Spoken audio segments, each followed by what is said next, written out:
बड़े प्रोजेक्ट्स के पूरा होने में लगातार देरी होना और कार्यों के प्रति लापरवाही से नगर निगम वाराणसी और विकास प्राधिकरण से पीएमओ नाराज है। नाराजगी के चलते नगर आयुक्त शिपू गिरी और वीडीए उपाध्यक्ष अभिषेक गोयल बृहस्पतिवार को देर रात हटाया गया। जनप्रतिनिधियों ने भी इन दोनों अधिकारियों के कार्यशैली की शिकायत पीएमओ तक पहुंचाई थी।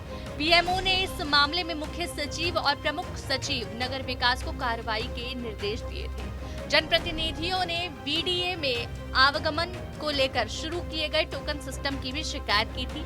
अवैध निर्माण रोकने और कार्यों के शिथिलता को भी दोनों अधिकारियों की कार्यशैली का परिणाम बताया गया। इस मामले में मुख्य सचिव दुर्गा शंकर मिश्र ने वाराणसी के मेयर अशोक तिवारी और कई अधिकारियों का भी फीडबैक लिया था। बनारस के नगर आयुक्त शिपू गिरी के खिलाफ जो बातें गई उनमें सबसे महत्वपूर्ण रहा पोखरों, तालाबों और जलाशयों पर अवैध कब्जा हटाने के लिए नगर आयुक्त की तरफ से कोई पहल नहीं की गई। इसके साथ ही स्वच्छता को लेकर जो सफलता मिलनी चाहिए वो भी नहीं मिली और अस्थायी जो कब्जा है शहर में उसके खिलाफ भी कोई प्रभावी कार्रवाई नगर आयुक्त की तरफ से नहीं की गई। लिहाजा प्रधानमंत्री कार्यालय इस पूरे मामले को लेकर मुख्य सचिव दुर्गा शंकर मिश्र और प्रमुख सचिव नगर विकास से जानकारी मांगी। जो बातचीत हुई बनारस के मेयर के साथ दुर्गा शंकर मिश्र की और तमाम अधिकारियों से जो फीडबैक मिला उसमें वो सारी बातें सही निकली जो प्रधानमंत्री कार्यालय को जनप्रतिनिधियों के माध्यम से प्राप्त हुई थी। लिहाजा शिपू गिरी नगर आयुक्त के पद से हटा दिए गए।